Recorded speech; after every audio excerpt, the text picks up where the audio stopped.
Découvrez comment utiliser la fonction index-equiv comme un pro sur Excel. Bonjour à tous, c'est Alex d'excelformation.fr et dans ce tutoriel, je vais vous montrer quelques astuces incroyables qui vont vous permettre d'extraire des données de manière très précise dans Excel en utilisant pour cela la fonction index-equiv. Nous verrons notamment comment extraire une donnée en fonction de plusieurs critères ou encore, en toute fin de vidéo, nous verrons comment effectuer des recherches en 3D, c'est-à-dire en fonction d'une ligne et d'une colonne, toujours en utilisant la fonction index-equiv. Alors vous trouverez très régulièrement de nouvelles vidéos sur la chaîne, alors pensez à vous abonner et surtout à activer la clochette de notification afin d'être sûr de ne manquer aucune astuce et de devenir rapidement un pro d'Excel.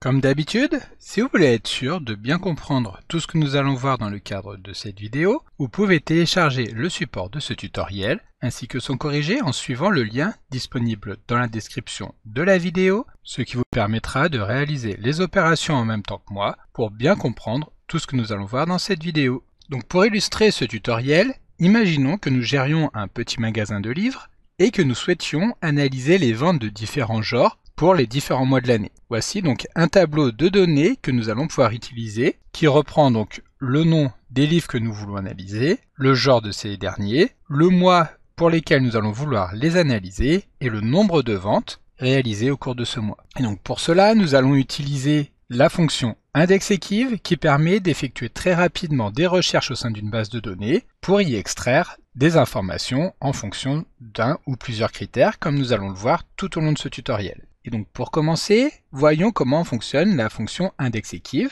laquelle est composée de deux fonctions. Tout d'abord la fonction index, et ensuite nous verrons dans un deuxième temps la fonction equiv. Donc cette fonction index permet de renvoyer la valeur d'une cellule spécifique au sein d'une plage de cellules, ce qui sera particulièrement utile lorsque nous allons vouloir travailler avec de grandes quantités de données et que nous avons besoin d'extraire des informations précises. Et donc la syntaxe de cette fonction index est la suivante. Comme vous pouvez le constater, elle est composée de trois arguments. Le premier argument correspond à la plage des cellules dans laquelle nous allons souhaiter effectuer la recherche de valeurs. Ensuite, nous avons l'argument numéro de ligne qui correspond au numéro de la ligne de la valeur que nous allons vouloir renvoyer. Et enfin, le troisième argument, qui ici est saisi entre crochets étant donné qu'il est facultatif, numéro de colonne, correspond au numéro de la colonne de la valeur que nous allons vouloir renvoyer. Si nous omettons cet argument, la valeur par défaut sera donc 1, c'est-à-dire que celui-ci se trouvera dans la première colonne. Ainsi, si nous souhaitons obtenir la valeur des ventes pour la troisième ligne de la colonne des ventes, alors nous utiliserons la fonction index de la manière suivante. Tout d'abord, en tant que matrice, nous allons sélectionner les cellules dans lesquelles se trouve l'information à extraire. Il s'agit ici de la plage des cellules dans lesquelles sont saisis le nombre de ventes de chaque ouvrage, c'est-à-dire les cellules D7 jusqu'à D16. Ensuite, en tant que deuxième argument, nous allons venir saisir le numéro de la ligne que nous allons vouloir récupérer. Ici, il s'agit de la troisième ligne. Nous n'avons pas besoin d'utiliser l'argument facultatif numéro de colonne, étant donné qu'ici, la plage des cellules n'est composée que d'une seule colonne. Ensuite, nous validons en appuyant sur Entrée, et la fonction index nous informe donc que la troisième valeur de la plage de cellules est 150 qui correspond au nombre de ventes du livre Le Seigneur des Anneaux au cours du mois de mars. Ensuite, pour effectuer la recherche, nous allons combiner cette fonction index avec la fonction equiv. Cette fonction equiv qui permet donc de rechercher une valeur spécifique à l'intérieur d'une plage de cellules pour envoyer la position relative de cette valeur. Donc nous allons nous placer sur la ligne suivante et ici nous allons vouloir récupérer le numéro de la ligne dans laquelle se trouve la première occurrence qui correspond au mois de mars, donc à l'intérieur de cette plage de cellules. Donc ici nous appelons la fonction equiv et nous pouvons alors constater que celle-ci attend trois arguments. Tout d'abord, le premier argument, valeur cherchée, correspond à la valeur que nous allons souhaiter extraire. Donc il s'agit ici du mois de mars, que nous pouvons soit venir saisir directement en tant que texte, c'est-à-dire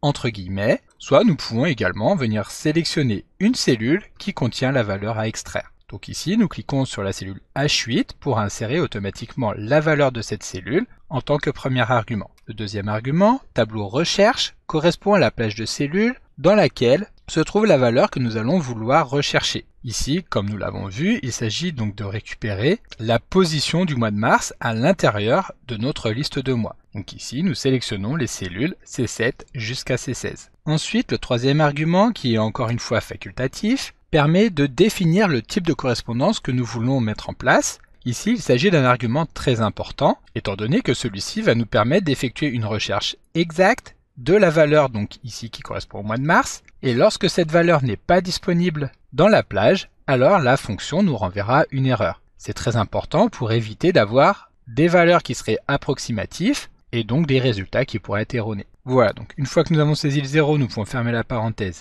et valider. Et ici, donc, la fonction equiv nous informe que le mois de mars apparaît en 3e position dans la liste des mois. Voilà, donc maintenant que nous connaissons et savons comment utiliser les fonctions index et equiv, nous allons pouvoir les combiner pour extraire des valeurs spécifiques à l'intérieur de notre plage de cellules. Par exemple, si nous souhaitons trouver les ventes qui correspondent au livre Le Seigneur des Anneaux, alors nous allons tout d'abord devoir trouver la position de celui-ci à l'intérieur de la liste de nos livres et utiliser cette position pour obtenir la valeur qui correspond à l'intérieur de la colonne des ventes. Donc pour cela, nous nous plaçons sur la cellule G9, nous appelons tout d'abord la fonction index qui va donc nous permettre de définir la plage des cellules dans laquelle se trouve la valeur à extraire. Ici, pour obtenir le nombre de ventes, nous sélectionnons une fois de plus les cellules D7 jusqu'à D16. À l'intérieur de cette fonction index, en tant qu'argument numéro de ligne, nous allons maintenant appeler la fonction equiv pour obtenir la position du livre Le Seigneur des Anneaux. Donc une fois encore, nous pourrions très bien saisir cette valeur entre guillemets étant donné qu'il s'agit d'un texte, ou alors pour aller plus vite, nous pouvons sélectionner directement la valeur de la cellule H9 dans laquelle a déjà été saisi donc le titre de ce livre. Ensuite, nous passons au deuxième argument de la fonction index, et ici, il suffit de venir sélectionner la liste des livres. Nous faisons bien attention d'effectuer une recherche exacte afin de ne pas avoir des données qui seraient erronées, et ensuite, nous pouvons fermer les deux parenthèses, donc la parenthèse de la fonction equiv et celle de la fonction index. Ensuite, nous validons, et donc la fonction nous informe que 150 ouvrages du Seigneur des Anneaux ont été vendus au cours de l'année, donc ici pendant le mois de mars. Si nous le souhaitons, nous pouvons saisir directement un autre ouvrage dans la cellule H9 pour que lorsque nous validons, le résultat de la fonction s'adapte automatiquement et nous informe que 130 ouvrages de Dune ont été vendus au cours de l'année. Donc là, nous venons de voir l'usage le plus classique de cette fonction index-equiv qui permet effectivement d'effectuer des recherches au sein d'une base de données sans avoir à être limité par les limitations imposées par des fonctions comme les fonctions recherche V ou recherche H, notamment le fait que la table doit impérativement être classée par ordre chronologique et qu'en plus, la colonne dans laquelle nous allons vouloir effectuer des recherches doit forcément se trouver en première position. Et maintenant, je vous propose de découvrir une méthode alternative pour utiliser cette fonction index-equiv, cette méthode qui n'est utilisée que par les spécialistes d'Excel. Donc tout d'abord, nous allons appeler la fonction index comme nous l'avons fait juste avant, afin de récupérer des valeurs à l'intérieur de la colonne vente. Ensuite, nous allons appeler la fonction equiv, sauf que ici, pour valeur de recherche, nous allons tout simplement saisir la valeur 1, et c'est dans l'argument tableau de recherche que nous allons mettre en place une matrice constituée de vrai ou de faux, qui va déterminer quelles cellules sont à prendre en compte. Donc ici, nous allons sélectionner les cellules que nous avons dans notre colonne genre, et nous allons vouloir limiter la recherche uniquement au terme fiction. Ensuite, nous fermons cette parenthèse et nous définissons bien entendu que nous voulons effectuer une recherche exacte avec la valeur 0 pour l'argument type. Maintenant, nous pouvons fermer les deux parenthèses et valider pour voir que ici nous avons une erreur et donc pour corriger cette erreur, il va tout simplement suffire de multiplier le tableau de recherche par 1 pour remplacer les vrais par des 1 et les faux par des 0. Et donc ici, nous avons exactement le même résultat que tout à l'heure, à savoir que la formule nous informe que la première occurrence du terme fiction correspond à 120 ventes. Il s'agit donc du livre Le Petit Prince. Maintenant, il faut savoir que si nous voulons cumuler cette recherche avec une deuxième recherche, donc ici nous voyons que nous voulons les ventes de fiction du mois d'avril, il suffit tout simplement de remplacer le x1 par le deuxième critère de recherche, que nous saisissons ici encore une fois entre parenthèses, à savoir donc que nous allons chercher uniquement les mois qui correspondent à avril. Donc nous sélectionnons la plage C7 jusqu'à C16 et donc égale avril. Ici, pas besoin de multiplier par 1. Automatiquement, Excel, lorsqu'il va réaliser ses calculs, va multiplier les plages et donc deux vrais seront égales à 1, tandis que un faux et un vrai, ou deux faux, seront égales à 0, comme nous pouvons le voir donc en utilisant l'outil d'évaluation des formules. Donc ici, nous pouvons fermer et nous voyons que le résultat retourné par la formule est ici égal à 200, 200 qui correspondent effectivement aux ventes de fiction, donc c'est-à-dire au film 1984 du mois d'avril. Et donc maintenant, pour terminer, découvrons encore une autre astuce avancée de la fonction indexEquiv qui permet d'effectuer des recherches en 3D. Une recherche en 3D va donc être une recherche dans laquelle nous allons non seulement appliquer un filtre sur les colonnes comme nous venons de le faire, mais également sur les lignes. Donc ici, nous nous plaçons sur la cellule G14 et comme vous pouvez le voir, nous allons vouloir obtenir le mois qui correspond aux ventes du livre Harry Potter. Donc nous appelons la fonction index comme nous avons l'habitude de le faire, sauf que ici nous n'allons pas sélectionner uniquement les cellules qui correspondent à une colonne, mais les cellules qui correspondent aux 3 colonnes dans lesquelles potentiellement nous pourrions être amenés à obtenir le résultat, c'est-à-dire soit nous voulons obtenir le genre, soit le mois, soit les ventes.